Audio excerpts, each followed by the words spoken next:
Hello again. Here we are still in Howard's garage and ready to go another round with Drug Society and Human Behavior and DAAC 1304 Pharmacology.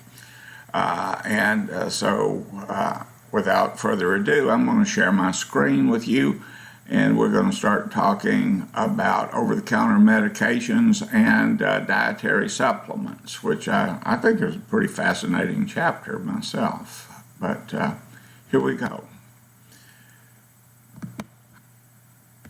Wrong share. There, that's better. And we'll start from the beginning. Dietary supplements and over-the-counter drugs. And you know, I don't have to tell you this. You don't have to be taught this because you've learned it. You've walked into a pharmacy or a grocery store and you've or Walmart or something like that, and over in their pharmacy section, there's row after row after row after row after row of products all lined up on the shelf. It's enough to make your head spin. What should I buy? What should I get? These things are advertised to us in commercials telling us that we can get fast relief, and now with dextromethorphan, the best antitussive that money can buy, etc., and so forth. As a consumer, it can be paralytic to have so many choices. But be of good cheer. There aren't that many. When you're looking at row after row of these products, you're looking at row after row of basically the same few ingredients put together in basically the same proportions in each of your cough medications, in each of your analgesic medications, in each of your antipyretics, and all of these good things that they're sold for. And then we have dietary supplements, and we don't even know what those are half the time. Are they food? Are they drugs? Well, I think we'll start there. Foods, actually, at least according to the industry and to the FDA, they're foods. Some, like the cacao products that we saw in Chapter 11, clearly are foods. I mean, they have nutritional values and all of that good stuff. Others are like chromium picolate, which is an extract from a mineral. There went a hoopty truck by on the road outside my driveway, so I had to wait a minute. Chromium picolinate, which is a mineral extract, or ginseng. Seems like that would be considered a drug like other plant-based derivatives. It's where you pull quinine from the fever tree or morphine from the opium poppy. But not necessarily. Consequently, dietary supplements are labeled with nutritional information as well as what's in them. They're not assigned dosages. You don't take doses of dietary supplements. You take recommended servings like you would with a food. The supplement industry grew by leaps and bounds through multi-level marketing efforts such as Herbalife, and this really blew up in the 70s and 80s. That's where this comes from. Lose weight now, ask me how. That was a slogan.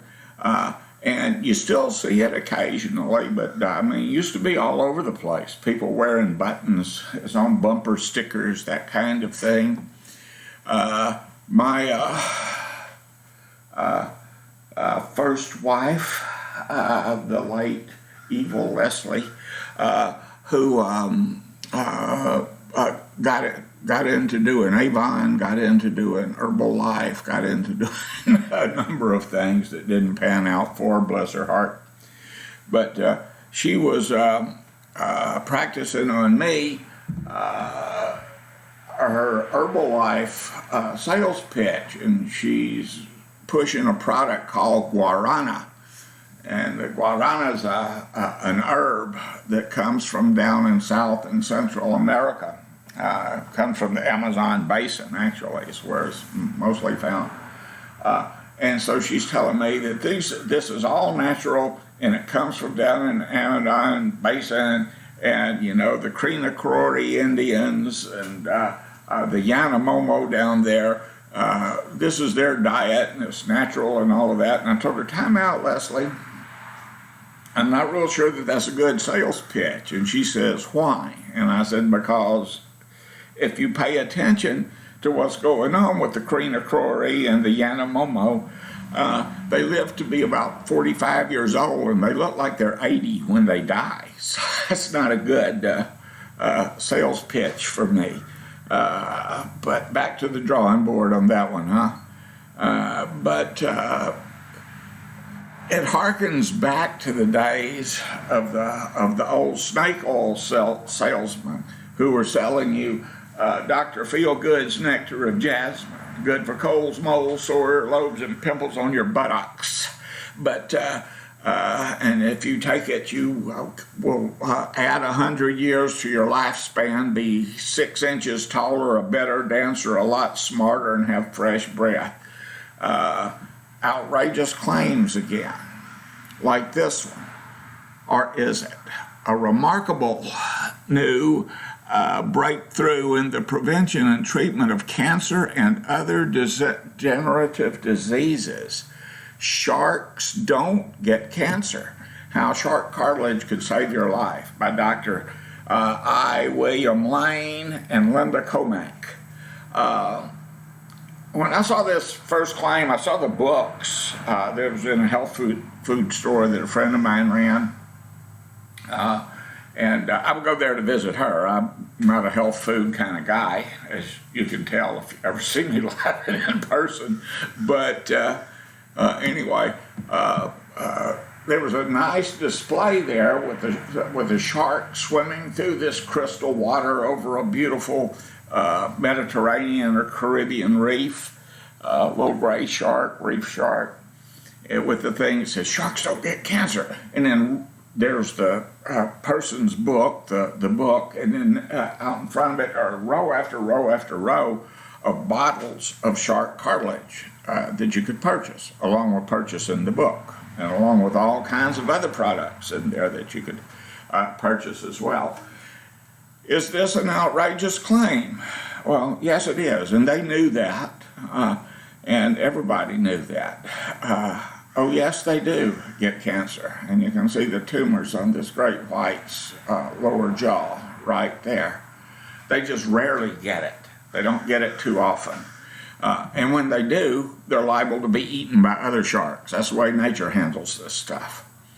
So in the early 90s, though, shark cartilage was in every health food store, labeling with, along with Lane and Cormack's book extolling its benefits. My girlfriend, back in those days at the time, her father, well, I had a girlfriend back then after I divorced Leslie, and but anyway, it didn't work out either. Her father died of cancer. He was an older guy and got sick.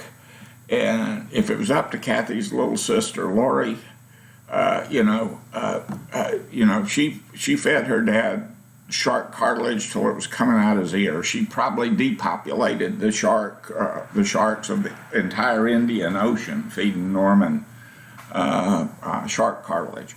It didn't do any good. I mean, cancer's a rough disease, and misleading him as the ad campaign was, it really never made no claim that shark cartilage would prevent or cure cancer. It just hinted at it, which is handy because it doesn't. But, and this is something you need to keep in mind.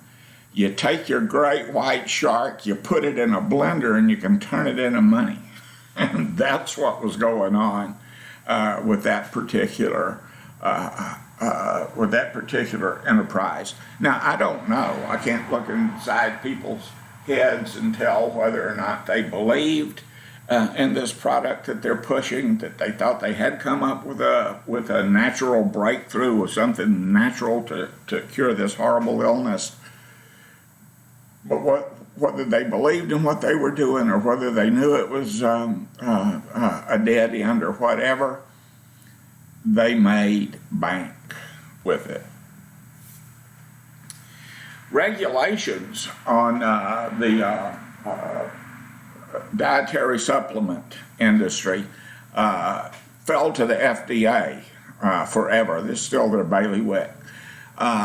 And that's the Food and Drug Administration, by the way, in case you've forgotten. Just I know you haven't because you're smart people. It's just a reminder anyway. But the FDA was concerned more with purity and safety since the 1906 Pure Food and Drug Act. They weren't all that focused on whether the drugs were effective or not. FDA oversight and regulations governing the supplement industry was questioned again in the early 90s, which was around the time of the shark cartilage thing. And the shark cartilage wasn't the only thing. People were buying all kinds of products, and they still buy all kinds of health food products, dietary supplements that's going to, be a miracle drug for them. It's never been a miracle drug for anyone before, but now it's going to be. Anyhow,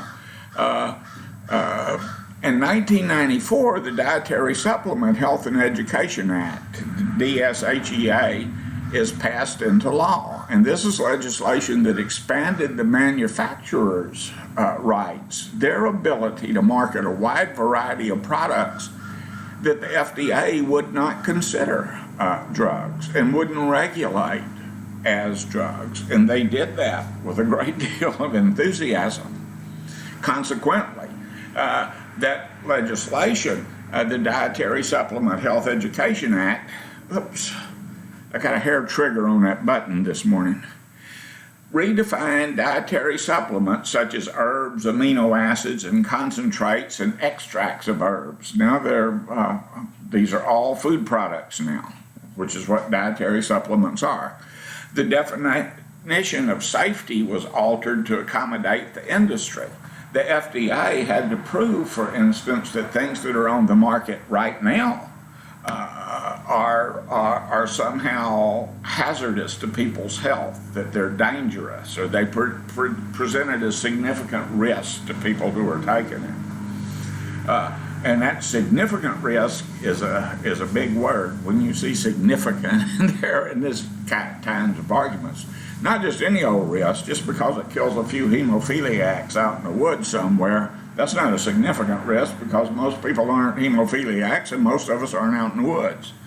But to those people who are in the woods and who are hemophiliac, maybe we'd like a little greater care taken with the products that are being targeted at us and sold to us.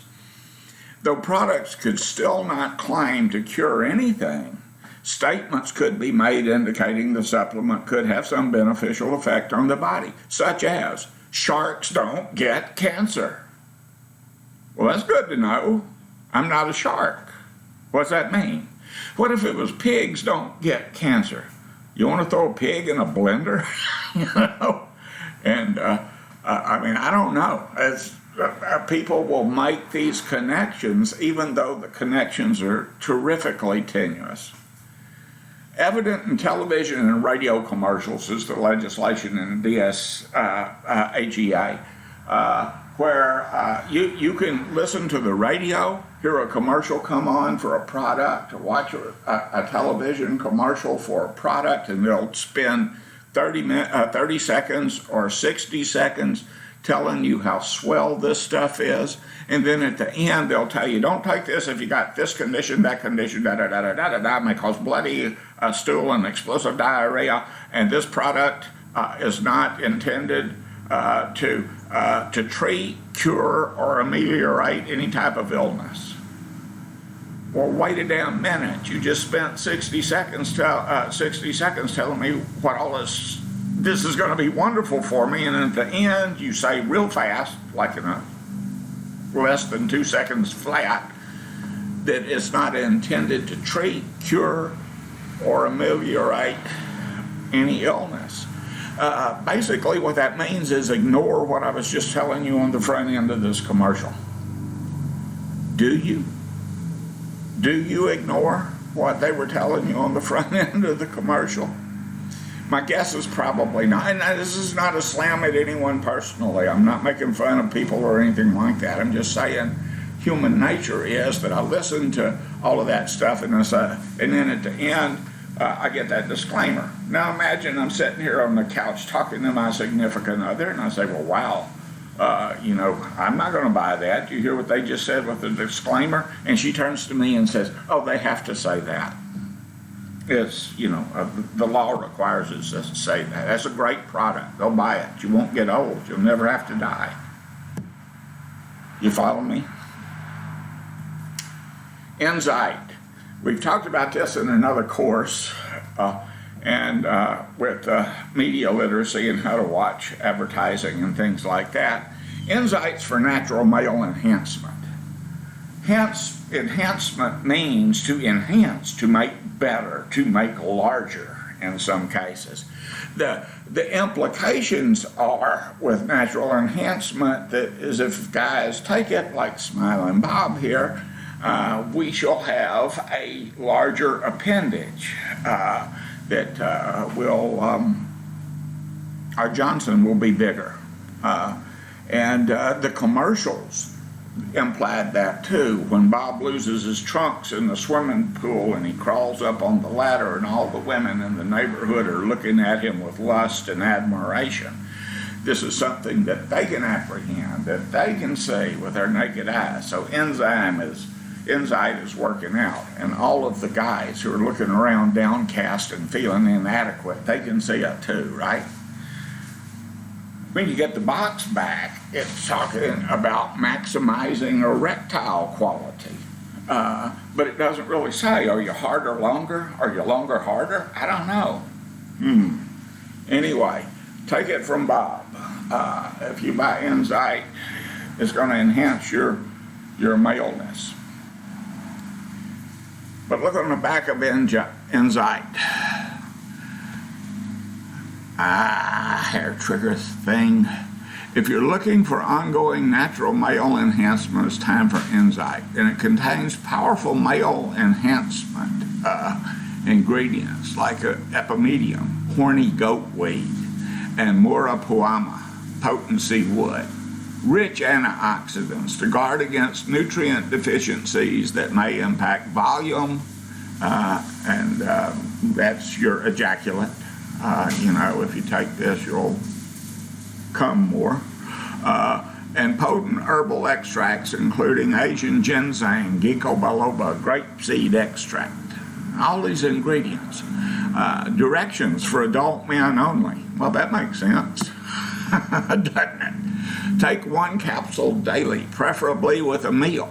Then you look at the supplement facts. Serving size, not dosage, dear hearts. Serving size, 1 capsule. Servings per container, 30 of them.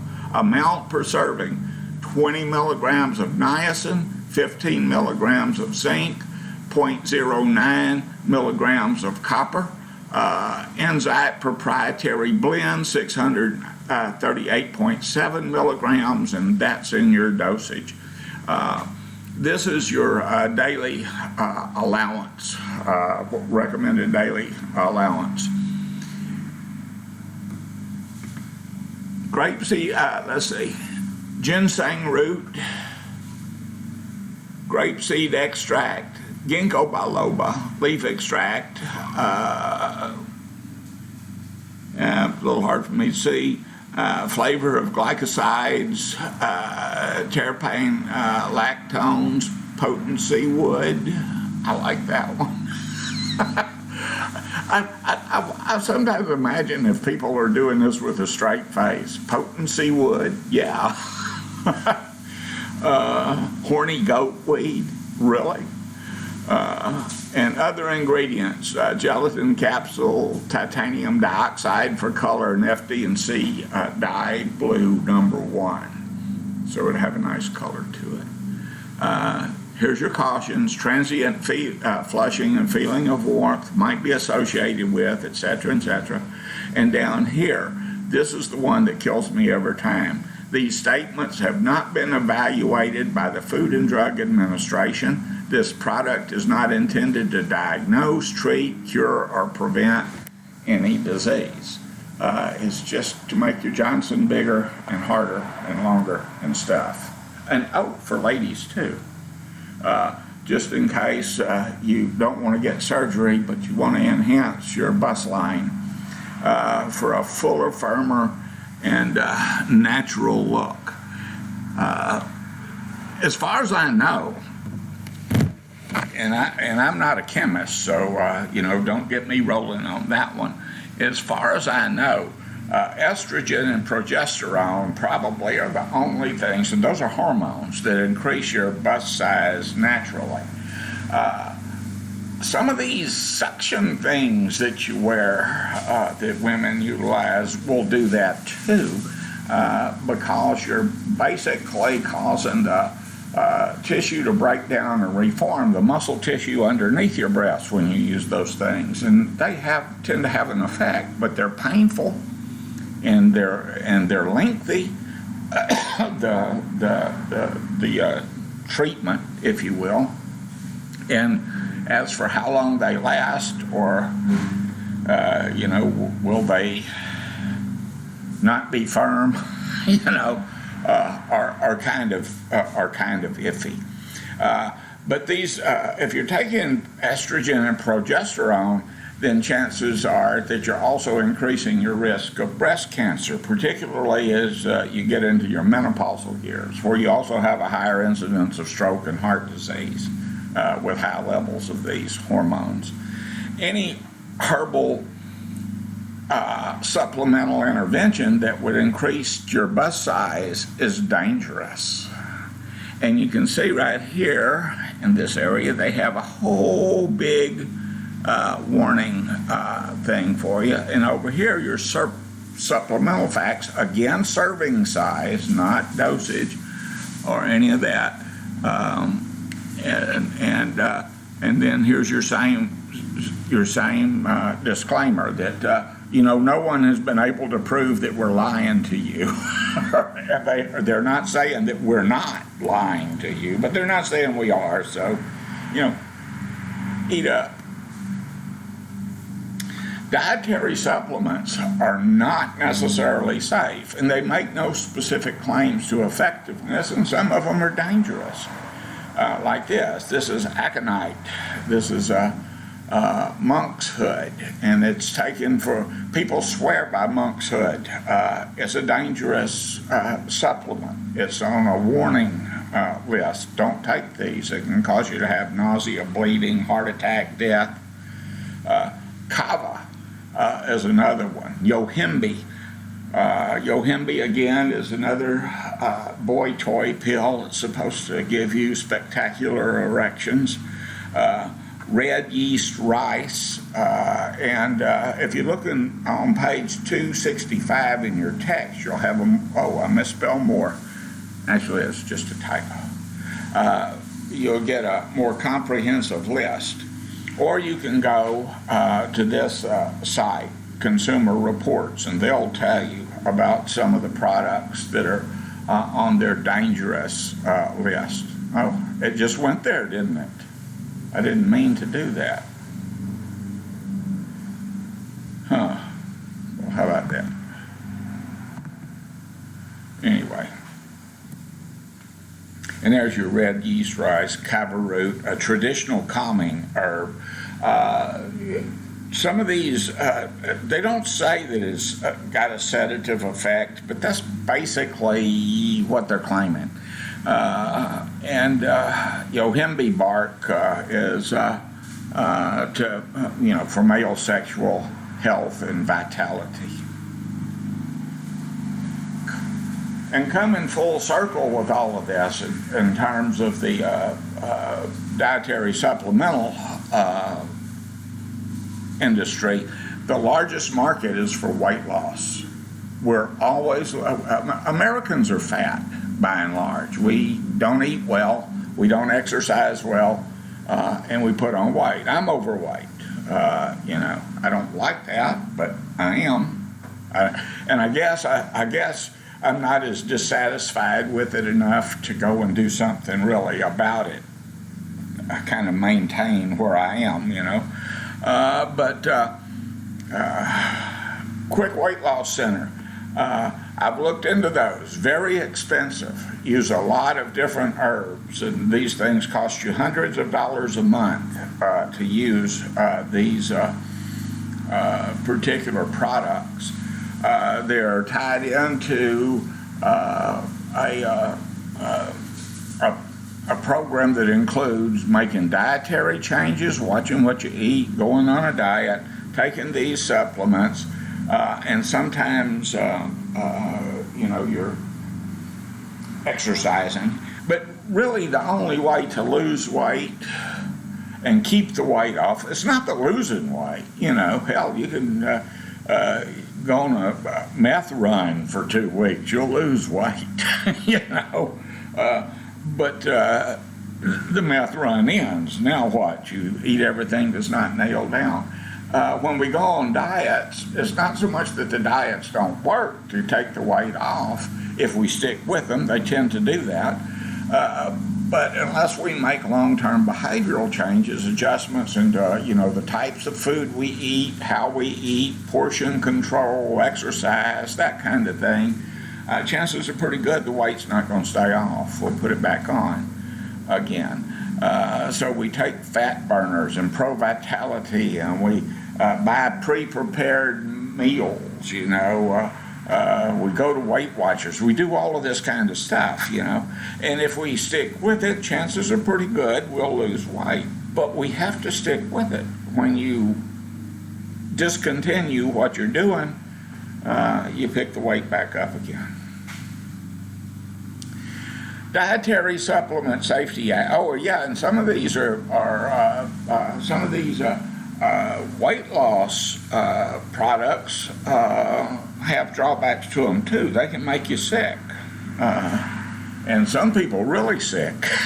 So, Dietary Supplement Safety Act of 2010. The proposed laws of that act would have required all manufacturers of dietary supplements to register with the Food and Drug Administration and to provide a complete list of ingredients.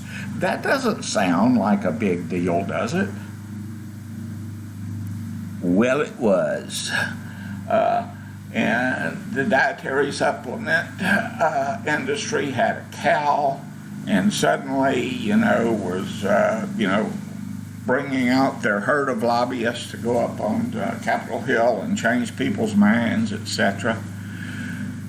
Because this also empowered the FDA to issue a mandatory recall of any products it considered unsafe. Now, this means that the FDA could look at that list of ingredients that a company registered with the Food and Drug Administration and say, well, this isn't healthy, but, quit selling them, get them off the shelf. And no one wants that, at least no one who's a stockholder in any of these supplemental safety acts. And this legislation was introduced by Senator John McCain in February of 2010, and it was withdrawn by him a month later. A thing that the marketing, the pyramid schemes that they do with these things are unbelievable. You have a friend comes up to you and says, hey, Sally, I've got this new product, it's marvelous, you ought to try it. Or a friend comes up and says, hey, Bobby, well, what are you doing next Wednesday? Come on over to my house. I'm having a few people over for coffee and cake, and I've got something I want to show you. And so innocently you blunder into a sales meeting where they've got, representatives and things like that from the company who are telling you how you ought to sell this thing. And basically it turns into a pyramid scheme. If I bring more people in and they are selling for me, then I'm making more money, and people up above me are making more money, etc., and so forth. For the people who got in early, it's kind of lucrative. For the people who come in late, not so much. But in any case, I can't remember what that's called. It's a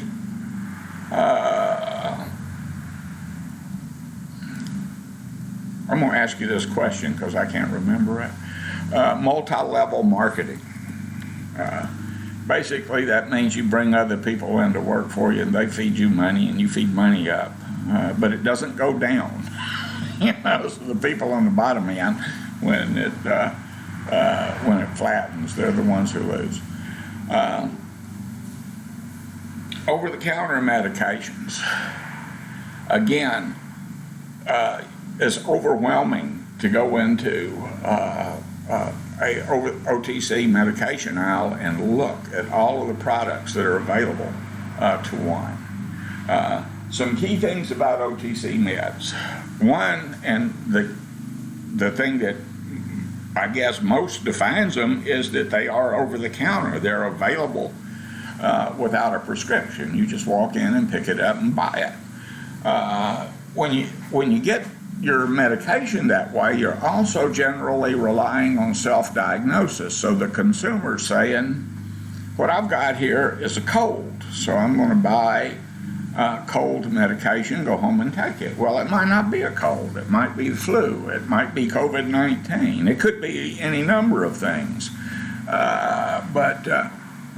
When we rely on self-diagnosis, there's a real good chance we're going to do a misdiagnosis.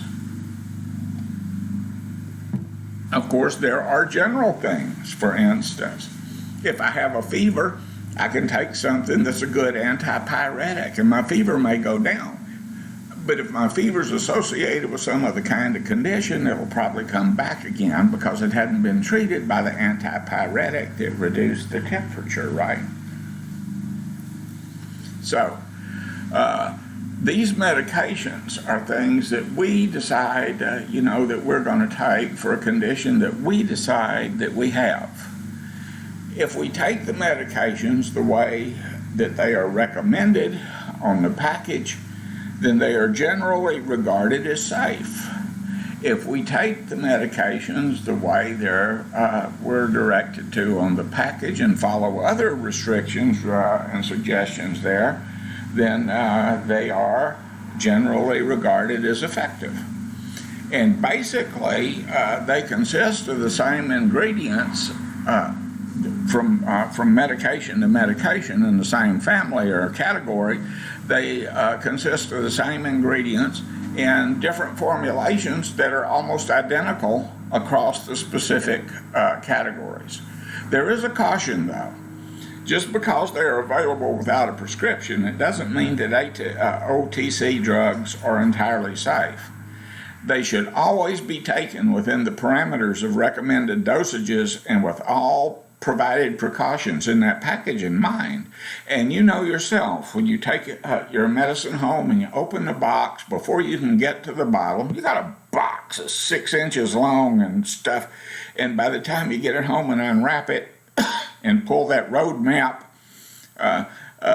piece of paper out of it, you got a 3-inch bottle, and you ought to start unfolding that road map, and it tells you the molecular structure of the drugs that you're using and how they're formulated and where they were formulated, who put them together, why they were put together, what they're prescribed, what they're used for, why you would want to take these drugs, and precautions.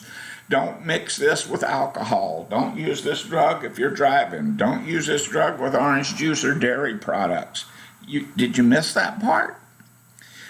It can be critical, and I mean that in a very real sense. People die because they don't read these precautions, and they do things that are not recommended, and next thing you know, they're in an emergency room or a morgue. Don't take this if you're over 4'7" and it's raining on Tuesday and you're wearing a red shirt. Do not mix with alcohol or prescription meds without consulting a physician or a pharmacist ever. You should never drink with medication unless there's some reason for it that a doctor or a pharmacist tells you. Wash this down with a shot of whiskey. And I haven't heard that direction ever. But anyway, and if you mix and people eat over-the-counter medications like they were jelly beans. They're over-the-counter. Then what could possibly go wrong? A hell of a lot could possibly go wrong. That is basically what. OTC versus prescription drugs. In 1914, when they passed the Harrison Act requiring federal oversight of drug manufacturing, or claiming federal oversight is probably a better way of putting that, to be able to govern how, or to regulate how a drug is made and how it's distributed, and making physicians gatekeepers of how some drugs are distributed, that was a forerunner of present prescription laws. And then when in 1938, when the Food, Drug, and Cosmetics Act established a classification of drugs only available by prescription, that solidified it. So regulations exist to determine which drug is prescription and which is over-the-counter. And drugs do migrate from one category to another. And sometimes the thing that separates an over-the-counter drug from a prescription drug, it'll be the same drug, just dosage has to do with if you want something stronger than this, then you have to get a prescription for it. We also have behind-the-counter drugs since 911. And it's hard to believe it's been almost 20 years ago, but the Patriot Act was passed in the days following the terrorist attack on the Twin Towers and the Pentagon. And it was a horrible day to live through. But immediately, we started working on the Patriot Act.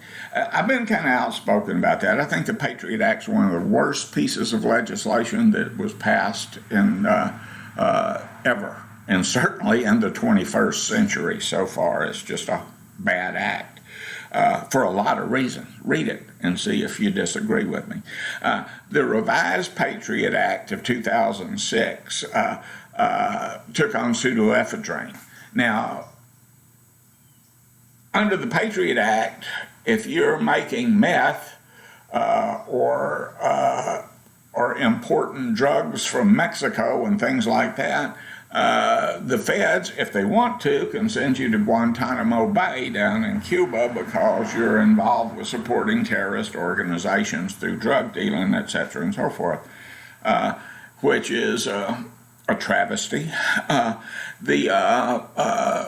You can also be busted, for money laundering and a whole bunch of other stuff, and tied in with international terrorism and what have you. Anyway, it's reaching. And in 2006, this was revised. Sudafed became not necessarily a controlled substance, but a semi-controlled substance, because they took it off of the shelves out front where anybody could walk in and purchase it, or walk in and steal it, and put it behind the counter, so that if you want Sudafed or any pseudoephedrine products, then you have to walk up to the counter and say, I'd like some pseudoephedrine, please. And you'll have to show them a driver's license or an ID and sign for it, because pseudoephedrine can be a precursor in the manufacture of methamphetamine. Of course, if I were manufacturing methamphetamine, I was going to use Sudafed, I'd steal it from a warehouse. I wouldn't steal it a box at a time. I'd get a big haul of it. But a lot of products replaced pseudoephedrine with phenylphrine, which is not a very good choice for manufacturing methamphetamine. And there are in themselves psychoactive OTC products. Sudafed, not so much. It hits you like a few cups of stiff coffee, but it'll open your sinuses and things like that. I used to do Sudafed and things like that before I go diving, so I could I have a tough time, clearing, regulating my clearing my head. I get it. It's tough to do. So I take Sudafed or some other type of Benadryl, some other product like that would help me to go deeper. I can't think of a word. Anyway, on with the show. Stimulants, no dose, Vivarin, etc. must contain caffeine as the active CNS stimulant. Ephedrine or ephedrine caffeine combinations or phenylpropanolamine, PPA, things that were used as not so much in the alertness aid business, although they work that way too, but more in the weight loss business, are heavily regulated now. PPA, because it's been connected to strokes primarily, and ephedrine as well. OTC weight control again. Phenylpropanolamine was included on the menu for weight reduction products until 2000. Dexatrim, for instance, one of the products that contain PPA, replaced it with the herbal ephedrine. But then, in 2004, ephedrine was banned as an over-the-counter weight loss product. You can't do that anymore. So caffeine was basically the only xanthine stimulant, the only minor stimulant that was left standing as far as weight loss products are concerned, and as far as alertness aids are concerned. So caffeine is now the key ingredient in all over-the-counter weight loss formulations. Most non-prescription weight loss formulations are diet supplement formulations. You can get things differently in the diet supplementary thing, because now we're not talking about drugs being regulated by the FDA, but we're talking about dietary supplements or foods that will help you to lose weight. Once upon a time, you could get OTC sedatives, but they're no longer a class. But when I was younger, when I was a kid, I would see commercials for Quiet World and Compose, that when you're having a bad day or you're nervous or things like that, you could take some Miles Nervine and things like that, and it would mellow you out. It was like Mother's Little Helpers before Mother's Little Helpers, right? And so over-the-counter sedatives are no longer a thing, but OTC sleep aids are still a thing. And so, but the thing with OTC sleep aids is, like cold medications and some of the other products, is if you'll look here, Nitol, quick caps, diphenhydramine hydrochloride, Sleep Ease gel caps, diphenhydramine hydrochloride, Wake Up Refreshed, Sleep and Refresh, safe, effective, non-habit forming original formula, diphenhydramine hydrochloride. Why, my goodness, you'd think they all had the same ingredient, wouldn't you? Yeah, you would. So does Benadryl. And if you can't decide on which sleep aid you want to take with diphenhydramine hydrochloride, just come take some Benadryl with diphenhydramine hydrochloride. It'll work just as well. Antihistamines basically make up what are sleep aids over the counter. And if you look at the ingredients and how they're put together, it's the same stuff in the same formulation from one to the other to the other to the other to the other. I think you're catching on. Analgesics are pain relievers. And these are pretty good pain relievers. These are the most common ones that we have in our house. Now you can go full hillbilly heroin and get OxyContin and stuff like that, but these are the legal over-the-counter types that you can buy. And it's ibuprofen, aspirin, and Tylenol. Aspirin is acetylsalicylic acid, if anyone should ever ask you. Aspirin really is a miracle drug.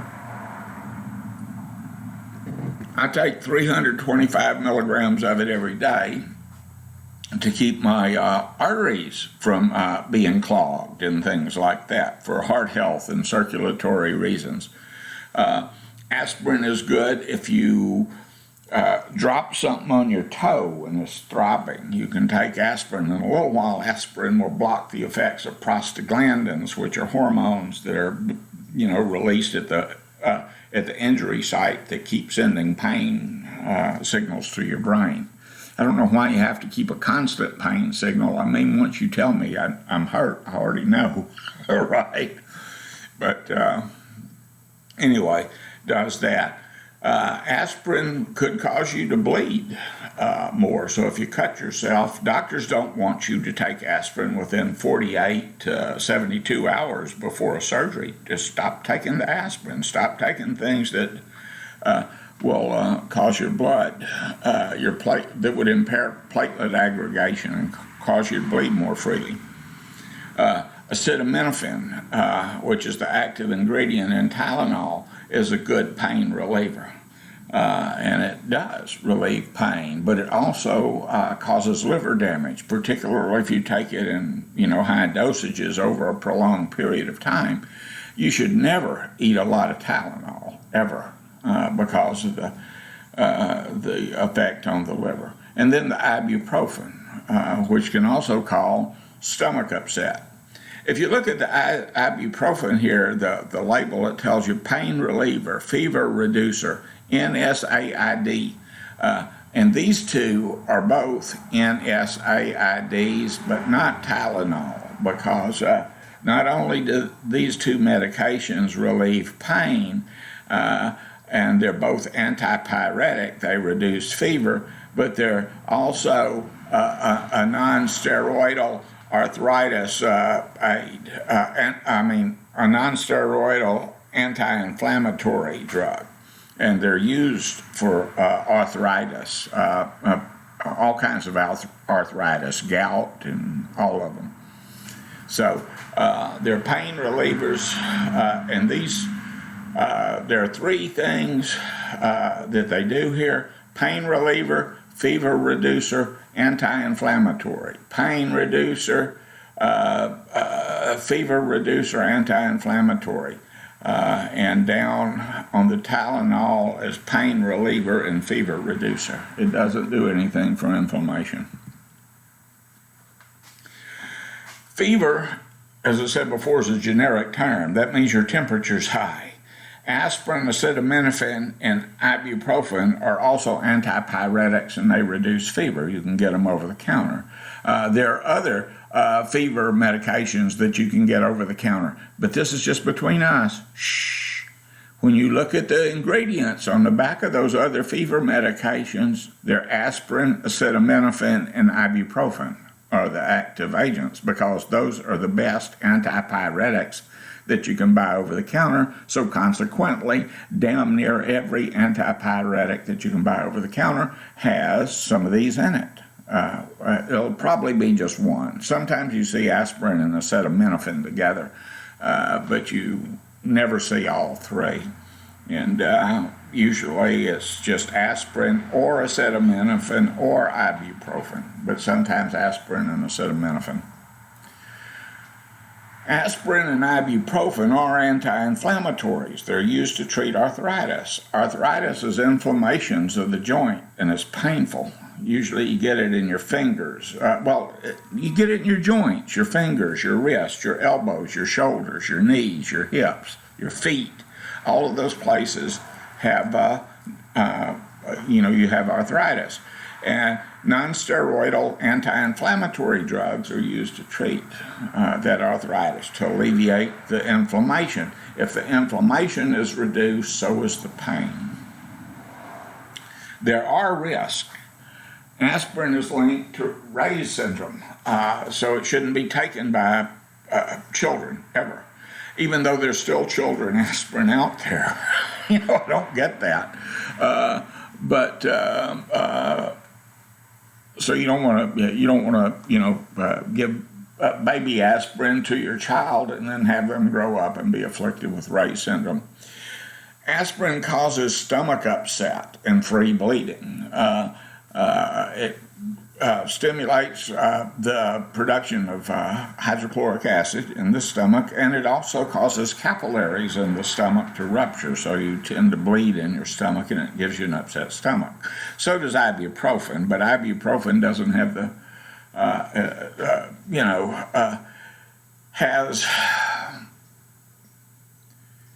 it has that effect with some people. It's not universal. Ibuprofen doesn't cause stomach distress with everyone.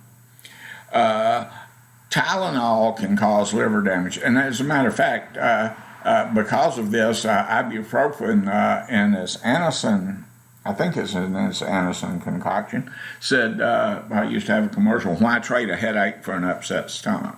So ibuprofen doesn't have as high likelihood of causing stomach upset as aspirin. It can still cause it. Tylenol can cause liver damage. And here's an interesting thing. When you go in and look again on the shelf, these are identical and almost identical analgesic compounds. Brand name, Aleve, 220 milligrams of naproxen, which is a non-steroidal anti-inflammatory drug, and that's what it takes care of. Anacin, 500 milligrams of aspirin with 32 milligrams of caffeine. That's all Anacin is. Advil is 200 milligrams of ibuprofen. That's all Advil is. Bufferin is 325 milligrams of aspirin with magnesium carbonate, calcium carbonate, magnesium oxide, which are buffers for that particular drug, and hence bufferin. But basically, bufferin is 325 milligrams of aspirin, buffered. Emperin is 325 milligrams of aspirin, unbuffered. Excedrin is 250 milligrams of aspirin with 250 milligrams of acetaminophen and 65 milligrams of caffeine. Metaprin is 300 milligrams of aspirin. Nuprin is 200 milligrams of ibuprofen. Vanquish is 227 milligrams of aspirin, 194 milligrams of acetaminophen, 33 milligrams of caffeine, plus magnesium hydroxide, aluminum hydroxide gel. That's on page 280 in your book, so if you want to look that up. And there's other charts on there too. I'd recommend that you read it. You may see some of the questions on it again. Cold and allergy products. I've mentioned it before in some other lectures, but this is all running together right now. Lecturing to myself in my computer screen in my garage. The cold's a virus. You don't get a cold because you went outside barefooted in the wintertime. You can get other things happen to you when you went out barefooted in the wintertime, like frostbite and shit, but not a cold. Getting wet doesn't cause you to have a cold. Being exposed to the chill doesn't cause you to have a cold. What causes you to have a cold is a virus. You're not washing your hands enough. You're blowing you go touch a doorknob, then you rub your eyes, or you rub your face, or touch your nose, and boom, virus is transmitted. There is no cure. The prevention methods for a cold are the same as for COVID-19. Avoid getting around people who are sick. Wash your hands, particularly after you've blown your nose or gone to the bathroom, particularly if it's a public bathroom. Wash your hands, wash your hands, wash your hands. That's the main thing that you do if you don't want to get sick with a cold. Treatment is symptom management until the body sloughs off the cold. Your immune system basically takes the cold on and wins. You feel bad while the struggle's going on. So you have symptoms that emerge. You have headaches, your nose runs, you cough, you just feel miserable, and maybe have a fever and stuff like that. So your interventions with the cold, with the flu, which is also a virus, with any of these type illnesses, is manage symptoms. Aspirin is a good way to manage symptoms. It's an antipyretic. It reduces fever. It is a pain reliever, etc. It doesn't do anything for a cough, but we've got other products that will. And you rest, you keep warm, you drink plenty of liquids, and you avoid infecting other people until it goes away. Antitussives are cough suppressants. An antitussive is something that keeps you from coughing or reduces your coughing, the amount of coughing that you're doing. It's another very large category of over-the-counter products. It's got basically the same ingredients and formulas. What you'll see, and here you have it right here on the outside of the Robitussin. Robitussin will fix everything. Got a bone sticking out? Take Robitussin. got a big necrotic growth on your neck? Take Robitussin. But it doesn't. But Robitussin is pretty good for cough control and chest congestion. And there are two over-the-counter products that are really good for this. One of them's guaifenesin, and that's good for the chest congestion. That's why you find it in all of these anti-congestion things, from Mucinex to whatever. If it's an if it has a decongestant, that decongestant is liable to be guaifenesin. And the cough suppressant is probably going to be dextromethorphan. And if I remember correctly, it was Vicks Formula 44 who came up with the advertising campaign back in the day, a long time back, where you had a guy with a deep voice came on and told you, try a new Vicks Formula 44 cough syrup with the strongest antitussive that you can buy over the counter, dextromethorphan, fan. So you got that kind of thing with it. And it is probably it's the strongest one you can buy without signing for it. You can get codeine. It's not very much codeine, but you can get a signature for it. And because it's not enough to turn into anything and get high with much. You can get stronger. Narcotics are very good antitussive drugs. Heroin is a good antitussive. It's a good analgesic. So narcotics are good drugs for some of these same conditions, but narcotics are much more addictive. Check out the labels. Look and see what's in it. And check out the prices that you're paying from one product to another, and you'll probably do the right thing and buy the cheapest thing that has the same products in it, because just because it says Vicks or Robitussin doesn't mean it's better than Kroger's if Kroger's has the same ingredients and the same amount, does it? Of course not. So dextromethorphan and guaifenesin are major ingredients. Dextromethorphan can be abused. People put it in drinks, purple drink. If you can't get codeine, use dextromethorphan, lean, same principle. Allergy and sinus meds. Pick your antihistamine delivery system. Which one do you want? They're all the same. Remember, just like the sleepies and the other sleep aids that we were looking at a moment ago, with allergy medications, they all have antihistamine in them, and the antihistamine is almost always diphenhydramine, and that's what you got here. diphenhydramine and the Benadryl allergy, diphenhydramine and the Claritin, diphenhydramine and the Zyrtec, and diphenhydramine and the Allegra allergy. Well, I don't know if you're enthusiastic about about knowing this or bummed out. I felt a little of both when, when I found this out. First, I was relieved. I'm happy to be able to go and buy the cheapest shit in the store and know that it'll work about as well as the most expensive stuff, right?